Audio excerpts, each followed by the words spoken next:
Assalamualaikum warahmatullahi wabarakatuh. Jumpa lagi dengan Brian Givan di video pembelajaran. Halo Sobat Kampus, apa kabar nih? Sudah mulai masuk ke perkuliahan lagi ya di semester selanjutnya nih. Hari ini saya akan membahas tentang dasar-dasar perpajakan, khususnya mata kuliah perpajakan. Jika kita sudah mengenal beberapa hal tentang pajak, SPT, kita bahas dulu nih dasar-dasarnya sekarang di perpajakan tersebut. Namun, sebelum kita membahas dasar-dasar pajaknya, jangan lupa subscribe, komen, like, nyalakan tombol notifikasi supaya subscriber saya makin banyak. Thank you. Selanjutnya, kita lihat dulu kondisi APBN di Indonesia saat ini, 2020. Ya, 2021 kan baru berjalan banget ya, 2020 lah. Seperti ini kondisinya. Yang warna biru dongker itu adalah penerimaan kita atau pendapatan negara kita. Yang warna orange atau kuning itu adalah belanja negara kita. Selalu pasti belanja negara lebih tinggi ketimbang pendapatan negara kita. APBN, anggaran pendapatan dan belanja negara. Selalu lebih tinggi belanja negaranya. Itu mungkin yang membuat kita selalu berhutang kali ya. Mungkin. Pendapatan negara di tahun 2020 anjlok menjadi 1.699 triliun. Dan belanja negaranya, wow, membludak menjadi 2.739 triliun. Ini termasuk tambahan-tambahan bagi, ngerasain kan kalian, teman-teman yang terdampak COVID, misalkan dapat bantuan dari pemerintah, dapat uang tunai, dapat sembako, kemarin ya, 2020 tuh, sampai sekarang juga dapat. Kuota, kan juga ada uangnya. Ini yang menyebabkan belanja negara kita semakin meningkat. Dan pendapatan menurun, ya karena banyak perusahaan yang tutup, sehingga tidak mampu bayar pajak ke negara. Lalu bagaimana sih kondisi atau kinerja penerimaan pajak kita Indonesia saat ini? Di tahun 2019, contohnya, kinerja penerimaan pajak kita mencapai 84%. Targetnya adalah, ini nih. Targetnya adalah 1.577 triliun yang mampu ditarik oleh pemerintah tahun 2019 mencapai 1.332 triliun. Alhamdulillahnya adalah selalu meningkat nih yang masuk dari tahun 2010 hingga tahun 2019.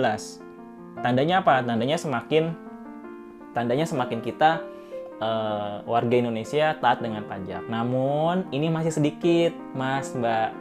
Masih banyak loh di luar sana yang belum bayar pajaknya.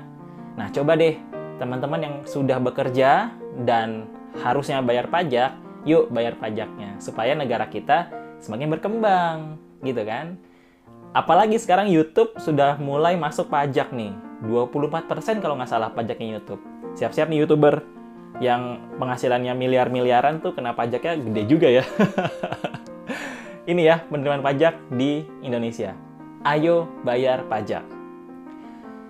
Ada lagi istilahnya free rider, orang-orang yang tidak mau membayar pajak namun menikmati fasilitas pajak tersebut. Siklusnya seperti ini. Nih, pembayar pajak kan bayar pajak nih. Uang pajaknya masuk ke kas negara, betul ya? Nah, dari kas negara dibuatlah APBN, anggaran pendapatan dan belanja negara. APBN itu untuk apa? Ya untuk fasilitas. Penyediaan fasilitas negara dan layanan publik kan tentunya, entah itu kesehatan, transportasi, listrik, terus apalagi tuh. Banyak lah ya di sana. Nah, setelah fasilitas itu jadi, kemudian dirasakanlah oleh si pembayar pajak. Namun ada juga free rider tadi, orang-orang yang nggak bayar pajak tapi tetap merasakan manfaatnya. Ini maksudnya free rider adalah harusnya dia bayar pajak, tapi dia nggak bayar pajak. Entah itu perusahaan-perusahaan, atau itu orang pribadi. Harapannya semua pengusaha, semua perusahaan, semua warga negara Indonesia taat bayar pajak dengan sebenarnya. Sehingga Indonesia bisa mendapatkan pajak atau pendapatan negara yang lebih besar lagi setiap tahunnya. Definisi pajak menurut Profesor Dr. Rohmat Sumitro. Beliau ini adalah guru besar hukum pajak di Unpad Bandung. Katanya, pajak adalah iuran rakyat kepada kas negara berdasarkan undang-undang yang dapat dipaksakan dengan tiada mendapat jasa timbal yang langsung, dapat ditunjuk dan digunakan untuk membiayai pengeluaran umum. Jadi, iuran rakyat kepada kas negara yang bisa dipaksakan. Jika ada undang-undangnya, wajib bayar pajak, kan gitu kan ya. Namun tidak dapat dirasakan secara langsung. Itu menurut Profesor Dr. Rohmat Sumitro. Salut untuk beliau. Unsur-unsur pajak ada 4. Pertama, adanya subjek pajak, yaitu orang atau badan yang dibebani pajak yang diatur dalam undang-undang. Yang kedua, wajib pajak, yaitu orang atau badan yang menurut undang-undang memiliki kewajiban atau keseharusan ya untuk mendapatkan NPWP, nomor pokok wajib pajak di Dirjen Pajak. Nah, jadi kalau kamu sudah bekerja nih, sudah punya penghasilan, harus bikin NPWP. Jangan sampai nggak bikin NPWP. Lalu yang ketiga, objek pajak, yaitu benda atau barang yang menjadi sasaran pajak.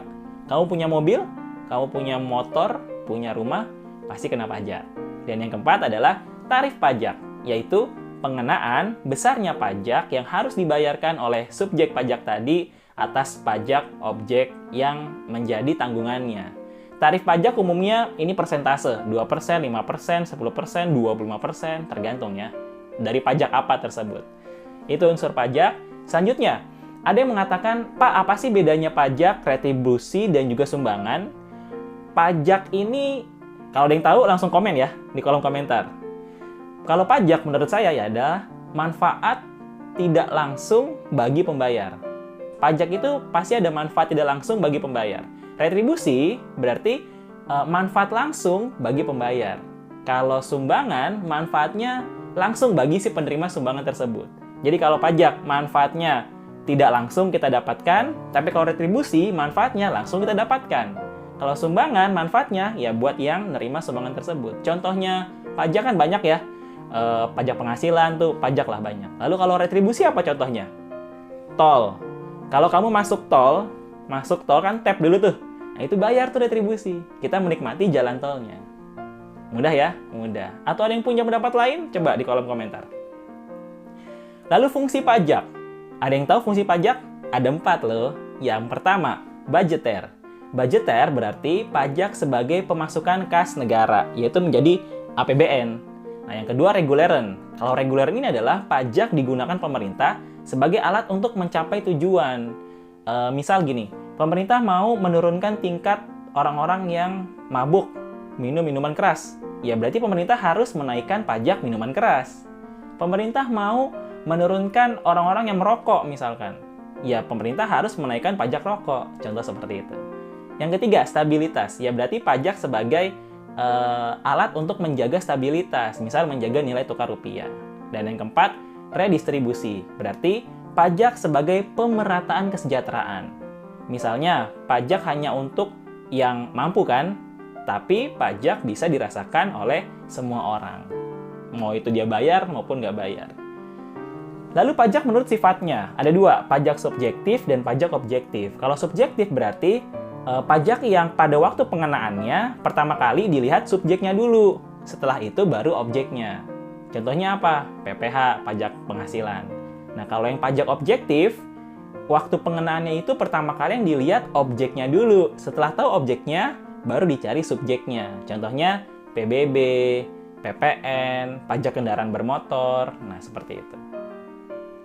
Mudah bukan? Belajar dasar-dasar pajak. Kalau punya pendapat lain tentang hal yang tadi saya sampaikan, boleh langsung di kolom komentar, ketik-ketik aja. Tulis-tulis aja. Mungkin saya ada salah-salah kata di sana. Dan jangan lupa subscribe, komen, dan like supaya subscriber saya makin banyak. Terima kasih telah menonton, terima kasih, dan tetap semangat untuk menjalani kuliahnya di hari-hari berikutnya. Salam dari saya. Wassalamualaikum warahmatullahi wabarakatuh.